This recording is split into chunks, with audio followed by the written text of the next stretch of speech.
Men Hasan va Nilufar. Bu o'g'lim Muratali Muhammadaziz. 2019-yil. O'sha qizamiq yoshlikda qizamiq bo'lgan, yugurib o'ynab bog'chalarga borib yurgan bola edi. Qizamiqda asorati deb doktorlar tashxis qo'yishdi. Qo'qqisdan yiqilib boshlandi. Yugurib ketayotib yiqiladi, o'shanda boshida sudraga tekkangan.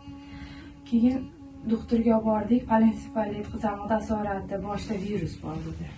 O'sha borgan sari og'irlashib, yurmay qo'ydi, gapirmay qo'ydi. Hozir bitta joyda doktorga shu Toshkentga, Hindistonga olib borib kelganmiz.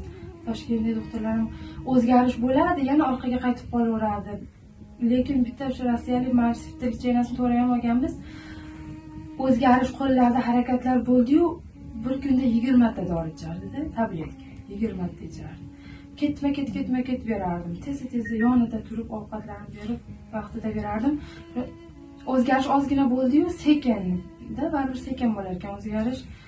U qanaqadir virusni nima pasaytiradimi, qanaqadir nimasini zararsizlantiradimi, shu ozgina o'zgarish bo'lganu, u dorilarga kichkina bolaga qo'rqar ekansiz, har dori ichirgan. Haqiqatan bu bolajonimiz qizamiq infeksiyasi boshida nimasi kuchli ketgan. Harom dorilarni ichishni asoratida bu bolajonimizda faqat miyaga e'tibor bergan vrachda, lekin boshqa organlarni hisobga olinmagan. Bu hisobga olinmaganini hisobidan bolajonimizda jigardan, oshqozondan, ichaklarida o'ta darajada kuchli kasalliklar bilan chalinib qolgan. Bu mahsulotlar biz tavsiya qilganimizdan keyin bolani tekshiruvdan o'tkazdik, vrach nazorati bo'yicha. Bu nazorat bo'yicha o'tkazganimizdan keyin bolada doimiy oldin boshlashga dozasini pastlamada, keyin har bir oyiga nima qilganimizda 10 kun emasda bolada natijasini ko'ra boshladik biz. Har bir ko'rgan, ichkizgan mahsulotlar orqasidan bolada ancha o'zgarish bo'ldi.